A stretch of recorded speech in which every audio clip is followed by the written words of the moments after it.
Hi everyone, I'm Ali GREYMOND. Today I'm answering questions that you left on my Instagram about OCD recovery. First question is, lately I've been feeling pains in my body and I went to the doctor. He's running some tests. But my mind is on overdrive. It never shuts off and the voice is constantly saying that what it could be and it's never good at the end and I'm always dying according to my thoughts. How do I stop that voice? It's driving me crazy. I feel even more sick because it's constantly all day. So instead of running away from the anxiety and trying to reassure yourself, trying to analyze, you want to say, yeah, I'm gonna die. That's just what's gonna happen. Yeah, oh yeah, really sick, for sure gonna die. You know? And then you move on, right? So basically you call the OCD's bluff and you're saying like, yeah, okay, you're bluffing, I'm not buying it. I'm moving on. Yeah, sure. Oh yeah, I'm gonna die. Maybe not just I'm gonna die, maybe everybody's gonna die across the board. So, you know what I mean? Like really not buying into these thoughts, not analyzing, not taking them seriously. Because the more you take them seriously, the more scarier they will seem. And you already know this, right? So it's like you can choose to check, to analyze, to go to the doctor over and over again. It's not going to lead to anywhere good. So you're already going to the doctor, or you already went and they're running tests. That's all you need to do. Any worry beyond this right now is OCD. You don't need to do it. You don't need to take it seriously. Again, that part of the mind, if you haven't listened to my earlier videos, the part of the mind that sends you OCD thoughts has no idea what thought it's sending you. It's not going to give you any new information. It's literally just repeating what you've been telling it before. So you've taught it before that these types of thoughts are scary. And now it's like, okay, it's scary. I'm going to bring it up. I'll make sure you are well aware of these scary thoughts. And that's what it's doing over and over again. So you just have to kind of look at it that, yeah, there's my thought again. Yeah, I'm going to die for sure. Okay, choosing to move on now, Not feeding it fear. So next question, it's kind of the person wanted me to do a separate video, which I will do, on sexual intrusive thoughts and emotions. And again, whatever it's telling you, right? It doesn't matter what the topic is. Is it OCD that has to do with like sexual themes, religious themes, health themes? It doesn't really matter. It's just coming up with random worries, of things that scare you. Random thought came into your mind at some point in the past. You reacted with a lot of fear. Your brain said, okay, if you're going to react with fear to this thought, I'm just going to send it to you again just to warn you. And then that's what it does on repeat. Because you continue to react with fear, it continues to send it. It doesn't know what this is.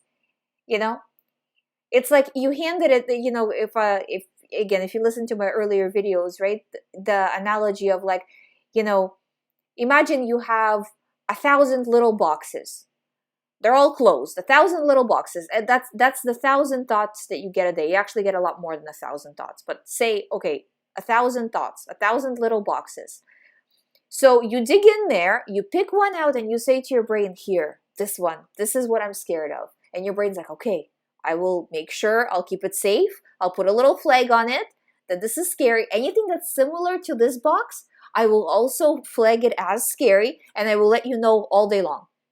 So now you have to unflag that box. And until you do that, it's going to continue on autopilot to bring you those thoughts along with the feelings, along with you can have feelings of shame, feelings of guilt, feelings of I'm a bad person. All of this is all extremely common. Again, the brain is sending them on autopilot. It doesn't have any information about what's in the box. It just knows that the first time you reacted this way. So it's sending you the thought and the reaction, or similar thoughts and that same reaction. So that kind of mixture of fear and guilt and whatever types of, depending on the theme, right? So you just have to look at it that it can't give you any new information. It's not a cognitive part. It's literally doing this on autopilot. So don't buy into the content of what it's saying. Just look at it like, that's nice, whatever, I'm moving on.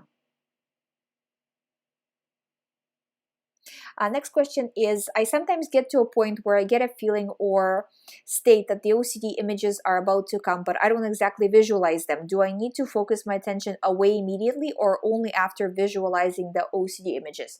So this is a very good question. So the person says, should I just refocus, or should I let the tape play out fully, you know what I mean, and face it?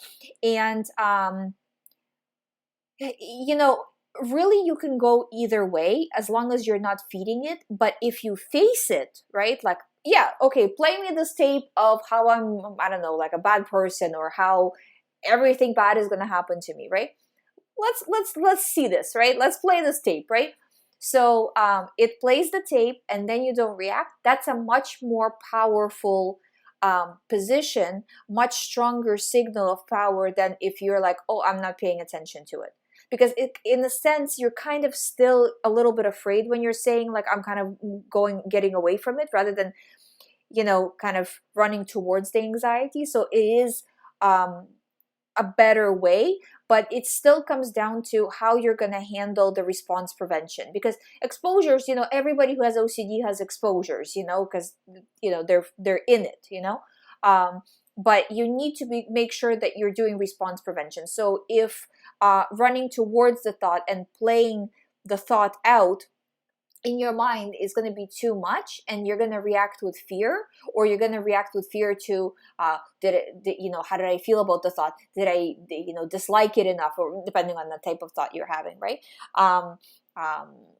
You have to make sure you're reacting the right way. So no reaction. If you can't do it by playing the thought in your mind, then just refuse to look at the thought. And again, because that's like a little bit weaker, and it'll be easier to handle. So it really depends on that. But either one is okay. Is recovery any different when you have real event OCD? No, it is not different if you have real event OCD.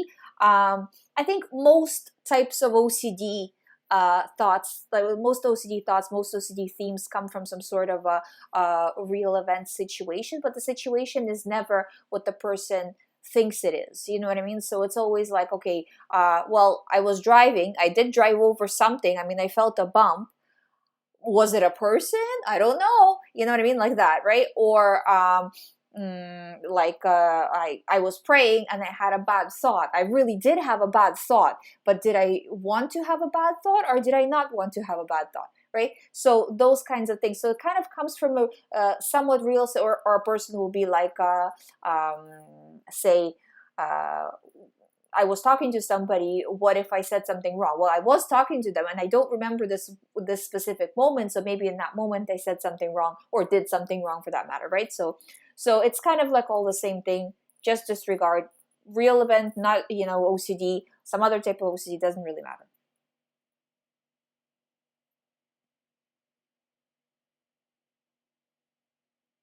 Can OCD be caused by an unfortunate thing that happened in life? Potentially, any kind of stress can create OCD. Negative stress, positive stress. Positive stress such as getting pregnant, having a baby, getting married, that can create OCD. Negative stress such as any kind of trouble, right? Trouble at work, trouble in relationships, trouble in financial trouble, anything, relocation sometimes plays a big role, a death of someone can play a big role. One person dies, then you start to worry, what if another person will die? All these things are very, very common, so yeah, it can, it's kind of like a post-trauma situation.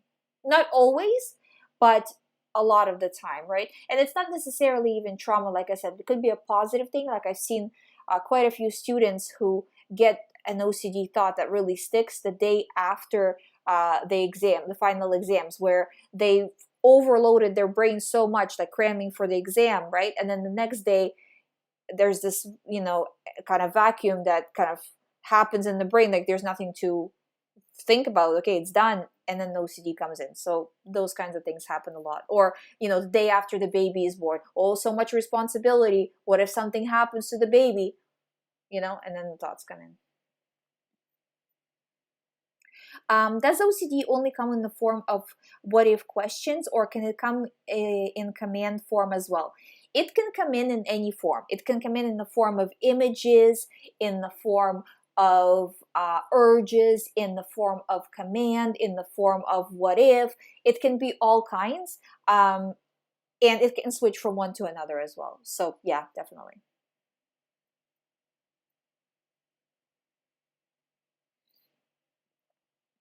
How do you know it's not real? So, okay, the easiest way is in 9 years of me helping people recover, not one time has OCD actually turned into something real. So you will be the first. So let's see if you make this the Guinness World Record thing, I don't think you will, so honestly, it never happens. So if you think of it as OCD, right? If you even consider it for a second to be OCD, it's OCD.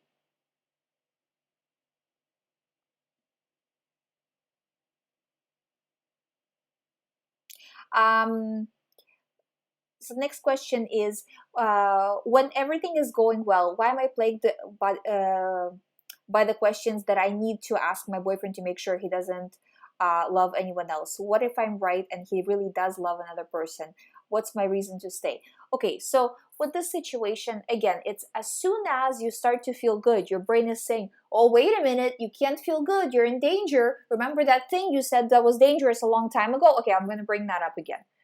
So when it brings it up again, remembering that this part of the brain cannot possibly give you any new information. It doesn't know it to give it. It's not cognitive. It doesn't understand things. It's just literally autopilot, like tape playing over and over again in your mind. It's not going to be a different movie. It's going to be the same movie all the time. you know well, the details can change, right, depending on the variation of the thought that it comes up with, but it's pretty much the same thing, right? So you have to look at it that way. No, same thing. Don't care, not reacting.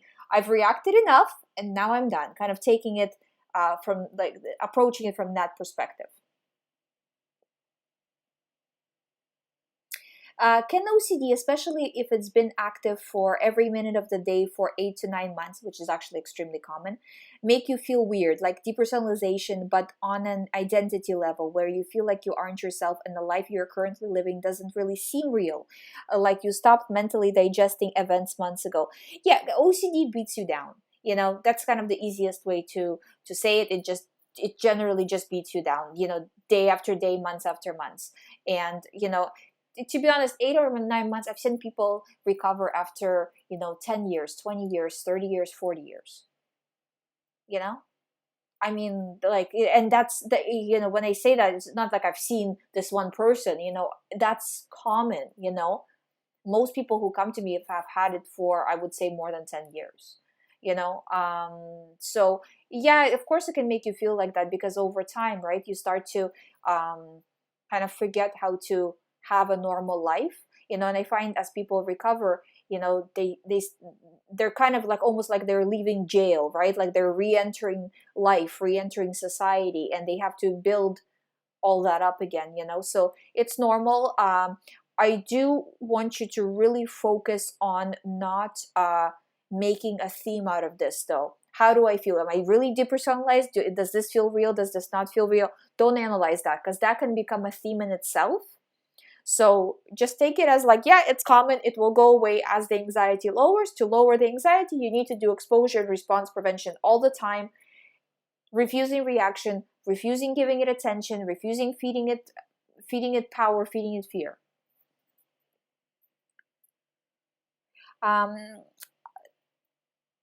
Next question. I know this may be a compulsive act to intrusive thoughts, but I've never came across any website or specialist that tells you that what intrusive thoughts can look like.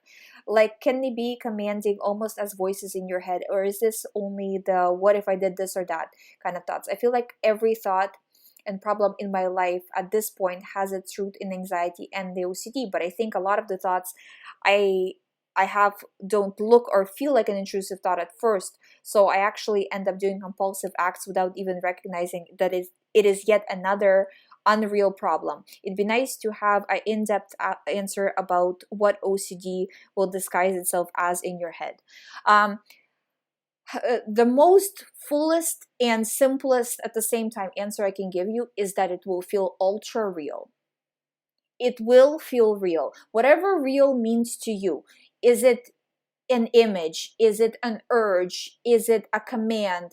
Is it a mixture of all of them? But however it comes in, the exact method is not as important. The important thing is, for every person who's ever had OCD, it always feels extremely real. People with OCD, right, to create this story, right, and dig stuff up to this extent, like analyzing, researching, reassuring, kind of the brain is always working. So people with OCD, and I'm not just saying that because I used to have OCD, but this is just from practice, they're very intelligent people, so to fool a very intelligent person, you can imagine how real OCD must feel. So yes, it absolutely feels real for everybody, so if you're having the same thought that you always have, the same theme, right? So the thought itself might change. Sometimes the thought changes from one to another. Sometimes the thought is the same and only the details of the thought change. It doesn't really matter. Or sometimes, it shifts to an entirely different topic. All of those things are common and valid, and like they have their place in the OCD world. But again, it's OCD. If it feels real, if it gives you anxiety, if it's something that you feel you need to drop everything and solve right away, that's OCD. And for everybody, that real feeling can be worded a little bit differently, and I think that's why the experts don't really kind of specify it's only like this or only like that, because it's kind of like it depends. Some people are more visual and they'll get like an image. Some people kind of respond strong, because your brain is doing this to get a response out of you, to get you to protect yourself. So if your brain knows that on a the wiring level, you're a more visual person, it can send you more of an image, or so it depends on that, and it's a little bit different for everybody. But if it feels very real, it must be OCD, and you're choosing to move on. That should be kind of your mantra that you go through all day long. I hope you guys find these answers helpful. I will be doing more Q&A for Instagram specifically, and for my YouTube audience as well, obviously, as I do every week. Thank you so much for listening. If you would like to do the recovery program, all the information is on youhaveocd.com. You can sign up from there. We can start right away. If you haven't subscribed yet to this channel, please subscribe. I'll see you in the next video.